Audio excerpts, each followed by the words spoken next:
Par une sombre nuit de décembre 1972, le vol 401 d'Eastern Airlines décolla de New York à destination de Miami, en Floride. L'avion transportait 163 passagers et 10 membres d'équipage. C'était un vol de routine, un trajet effectué d'innombrables fois auparavant. Mais cette fois-là, quelque chose de terrible s'est produit.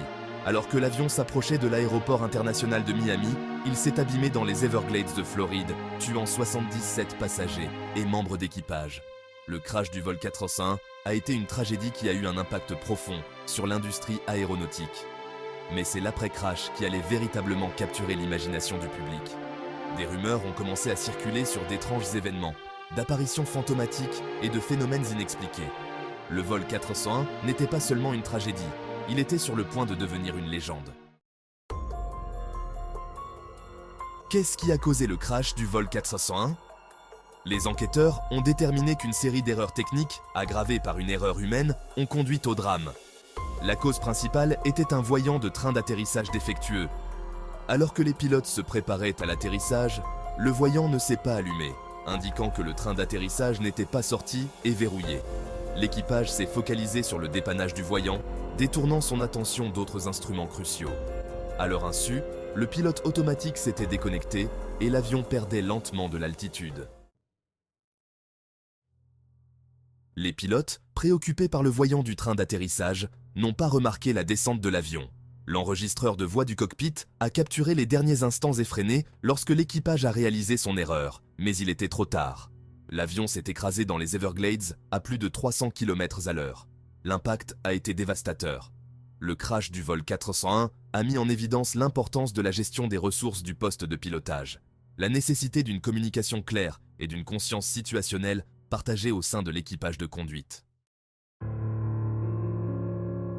Au lendemain de la tragédie, des murmures ont commencé à circuler parmi les employés d'Eastern Airlines. Des mécaniciens et des agents de bord ont rapporté avoir vu les apparitions du commandant de bord du vol 401, Bob Loft, et du mécanicien navigant, Don Repo, dans les hangars et à bord d'autres avions. Certains ont affirmé avoir vu la silhouette fantomatique de Loft assise dans le cockpit d'avions en réparation, tandis que d'autres ont rapporté avoir vu la forme spectrale de Repo arpenter les allées d'avions au sol. Ces apparitions étaient souvent accompagnées d'un sentiment de malaise ou d'une chute brutale de la température. Cinquième partie, rencontres effrayantes, observations sur d'autres vols. Les apparitions ne se sont pas limitées au sol. Des agents de bord et des passagers d'autres vols d'Eastern Airlines ont affirmé avoir rencontré les membres d'équipage fantomatiques. Une agente de bord a déclaré avoir vu le capitaine Loft assis en première classe avant de le voir disparaître dans les airs lorsqu'elle s'est approchée. Des passagers d'un autre vol ont affirmé avoir vu Repo émerger de la cuisine, le visage marqué par une expression de terreur.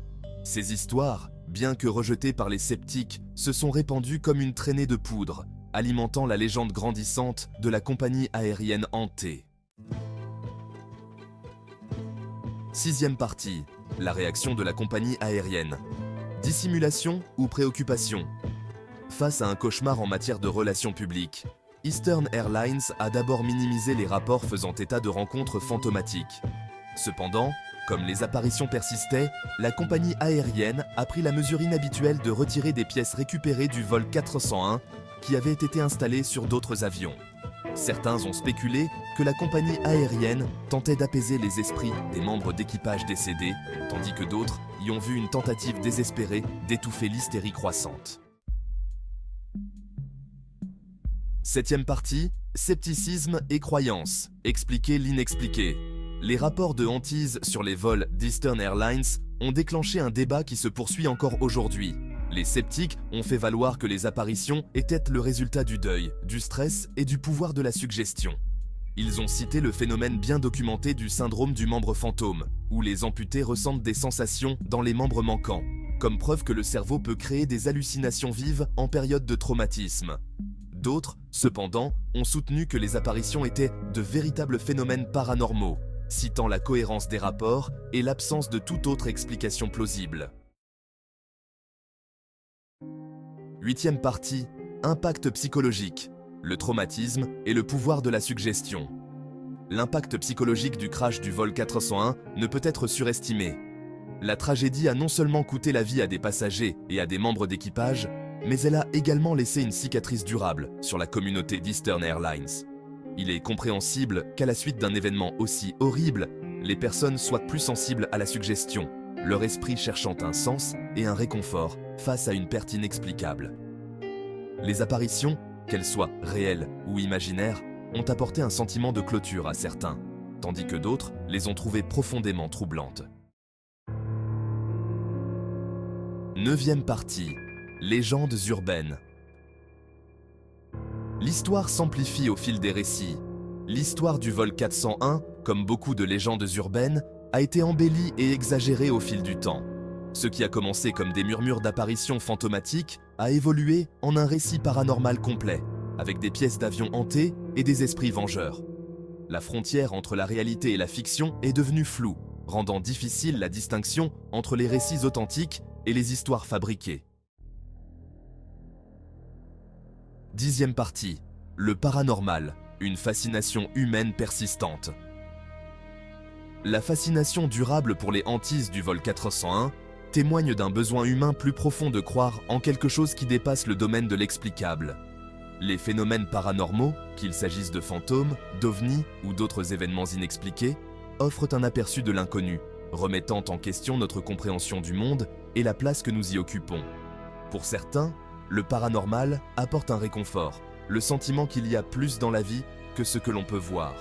Pour d'autres, c'est une source de peur, un rappel qu'il existe des forces à l'œuvre qui échappent à notre contrôle. 11e partie, l'héritage du vol 401, sécurité et surnaturel. L'héritage du vol 401 s'étend au-delà du domaine du paranormal. Le crash a conduit à des améliorations significatives en matière de sécurité aérienne, notamment l'installation obligatoire de systèmes d'avertissement de proximité du sol et le développement d'une meilleure formation à la gestion des ressources du poste de pilotage. La tragédie a servi de rappel brutal de l'importance de la vigilance humaine et de la nature impitoyable des défaillances techniques. 12e partie, conclusion, un mystère qui perdure. Le mystère du vol 401 demeure, un rappel obsédant de la fragilité de la vie et du pouvoir durable de l'imagination humaine. Que vous croyiez aux fantômes ou que vous rejetiez les apparitions comme de simples hallucinations, l'histoire du vol 401 sert de mise en garde, nous rappelant que même à l'ère de la technologie, l'inattendu peut se produire. Et parfois, les réponses que nous cherchons se trouvent au-delà du domaine du rationnel, dans les ombres que la logique et la raison craignent de fouler.